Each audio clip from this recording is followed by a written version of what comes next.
Matumizi ya dawa za kulevya yanaendelea kuwa tatizo kubwa katika jamii nyingi duniani ikiwemo Tanzania.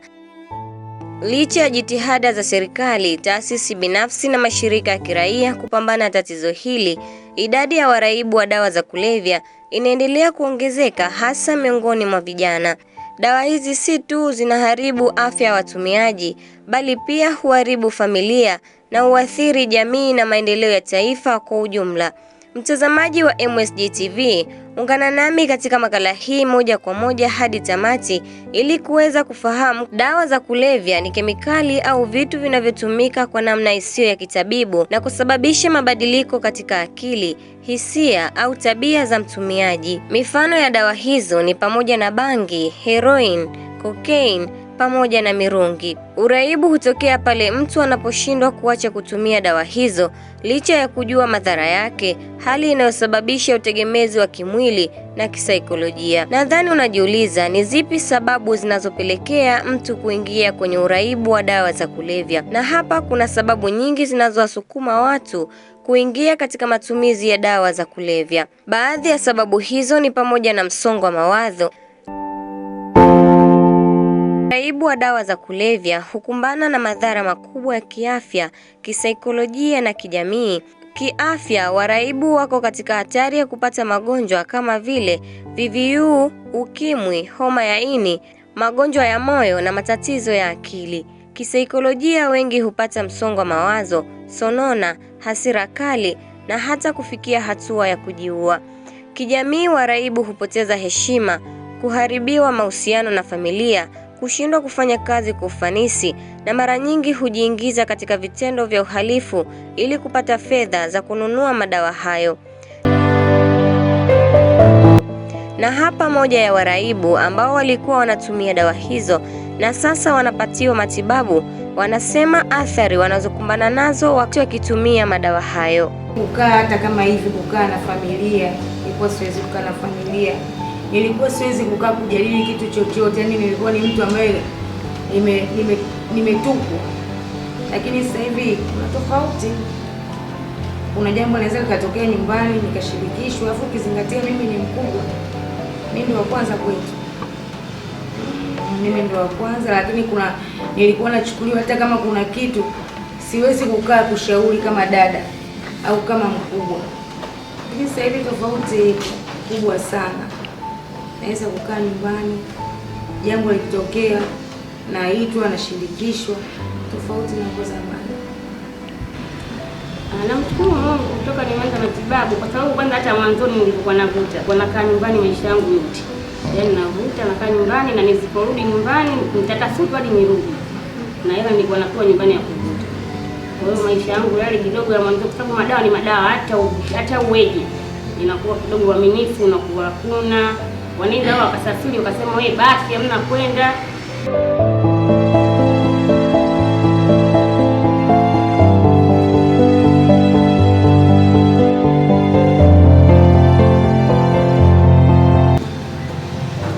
Kwanza hata kiafya nilivyokuwa mwanzo na sasa hivi tofauti. Jamii, nyumbani, kwa sababu wakati navuta ilikuwa ni ngumu sana hata yani kukaa hata kama hivi, kukaa na familia. Katika matumizi ya dawa za kulevya kumepelekea kuanzishwa kwa asasi mbalimbali na taasisi zisizo za kiserikali kujikita katika kutoa elimu ya huduma za kisaikolojia, tiba pamoja na ushauri nasaha kwa wagonjwa. FLOH ni taasisi isiyo ya kiserikali, lakini inahakikisha inawasaidia wale wote wanaosumbuliwa na matumizi ya dawa za kulevya. Na hapa meneja na mkurugenzi wa taasisi ya FLOH, Emmanuel Misana Masola, anasema jinsi wanavyopokea waraibu hao na kuanza matibabu.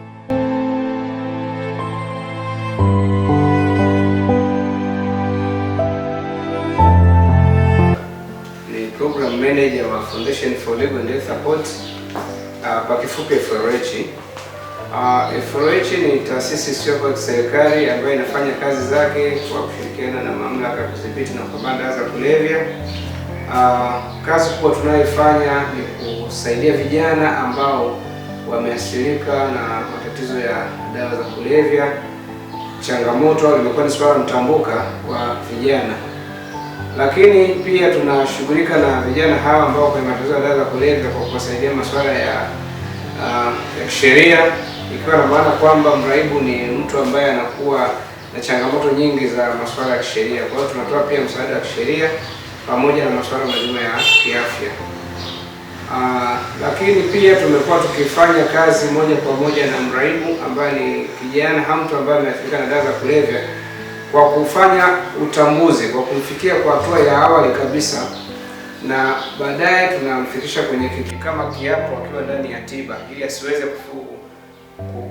kurudia dawa tena. Lakini vile vile tumekuwa tukionyesha moja kwa moja madhara ya methadone pamoja na vilevi, kwa maana kwamba anapochanganya methadone pamoja na vilevi ana overdose, na akisha overdose inakuwa na madhara makubwa sana ya kiafya, kwa maana kwamba kumsaidia kujua madhara ya kuchanganya methadone na vilevi. Amekuwa na hatua anazopitia akiwa kwenye tiba ya methadone. Mraibu huyu inabidi maisha yake yanakuwa ni triangle. Kuna program tunaita triangle, anakuwa kwenye triangle kwamba ni lazima awe kwenye tiba ya methadone, lakini pia anapata elimu, ambapo anapata elimu ndani ya asasi.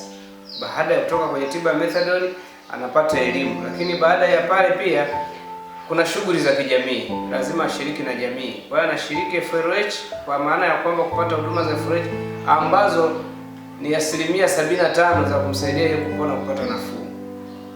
Lakini anapata tiba ya methadone, lakini vile vile anapotoka kwenye methadone tuna kitu tunakiita aftercare plan. Baada ya tiba anarudi kwenye jamii kujishughulisha kwenye mambo ya masuala mazima ya kijamii, ikiwa na maana kwamba kuna shughuli za uzalishaji, kuna shughuli za yeye mwenyewe kujitafutia kipato, lakini na kujifunza kupata rehabilitation ndani ya jamii. Na wadau mbalimbali wamekuwa wakichukua hatua za kupambana na tatizo la dawa za kulevya kwa kuweka sheria kali, kutoa elimu kwa umma na kuanzisha vituo vya tiba na ushauri kwa waraibu.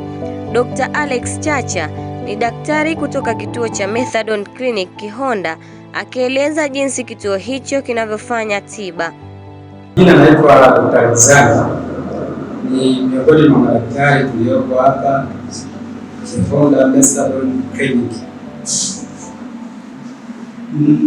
Awali ya yote naweza nikatoa shukrani zangu za dhati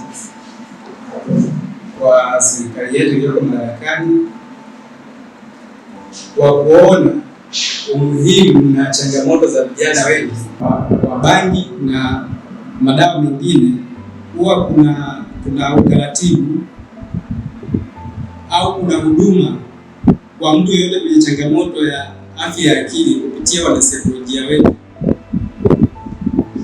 Mapambano haya yanahitaji ushirikiano wa karibu kati ya serikali, familia, taasisi za dini, shule na jamii kwa ujumla ili kufikia mafanikio ya kudumu.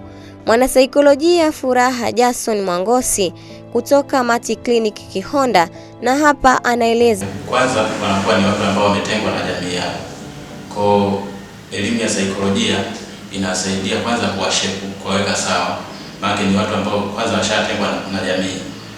Ile jamii kuwaamini haiko tena. Kwa hiyo huduma akitoka kule kwa daktari, kabla hajaenda kunywa dawa, inabidi kwanza akutane na mwanasaikolojia ili amweke sawa kutoka kwenye hali aliyokuwepo zamani kuja kwenye hali ambayo inaweza kumweka sawa kwa ajili ya kuwa tayari kwa ajili ya kwanza kutumia hii dawa ya methadone. Uraibu wa madawa ya kulevya kunahitaji elimu ya mapema, hasa kwa watoto na vijana kuhusu madhara ya madawa ya kulevya, malezi bora na mawasiliano ya wazazi katika familia ili watoto waweze kueleza changamoto zao bila hofu, uimarishaji wa huduma za ushauri na tiba kwa uraibu ili kuwasaidia kurejea katika maisha ya kawaida, ushirikishwaji wa jamii ikiwemo kutoa fursa za ajira, michezo na shughuli za kijamii kwa vijana.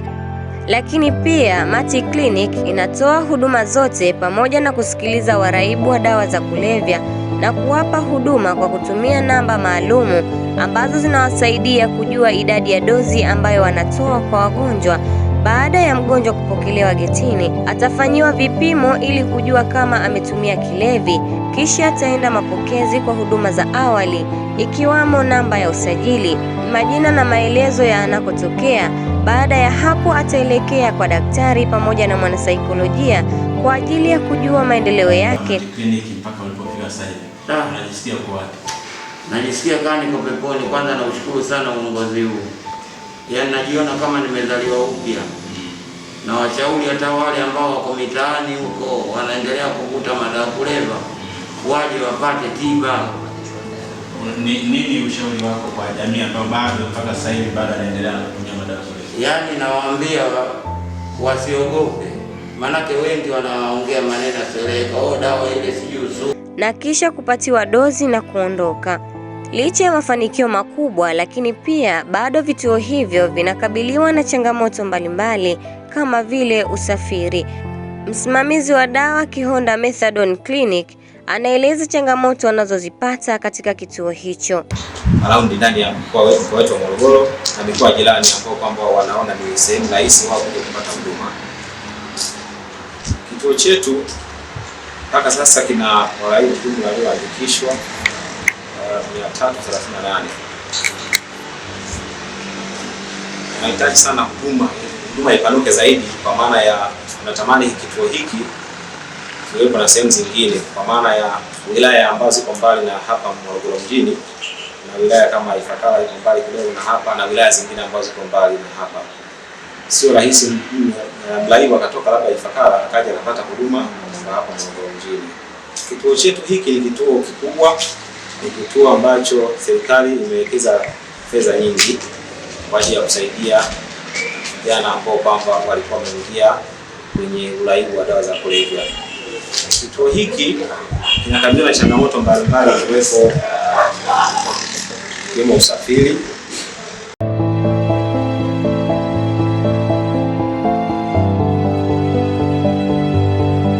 Za kulevya zinaonesha kuongezeka kwa matukio mbalimbali kati ya mwezi Julai hadi Septemba. DCEA imefanikiwa kukamata kilogramu 1131.42 za dawa mpya ya kulevya inayojulikana kwa Mitragina speciosa, bangi kilogramu 24873.56, mirungi 1274.47, skanka kilogramu 13.42 na heroini kilogramu 13.42, methamphetamine gramu 1.42. Lakini pia takwimu zinaendelea kuonyesha baadhi ya mikoa ya Dar es Salaam, Arusha, Tanga, Kilimanjaro na Morogoro kuwa inaongoza kwa matukio ya watumiaji wengi wa dawa za kulevya.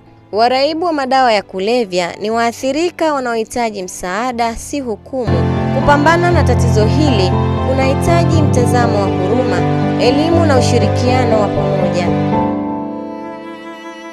Utakapomuona mtu ambaye anasumbuliwa na dawa za kulevya, fika katika kituo kilichopo karibu nawe. Kwa mkoa wa Morogoro, kituo kipo njia panda ya VETA, jirani na magereza Kihonda. Huu ndio mwisho wa makala hii.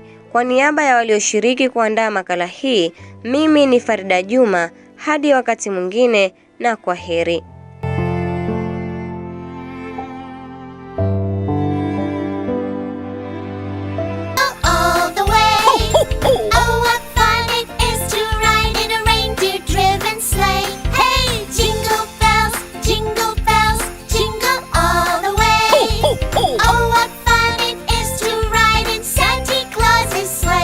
Oh,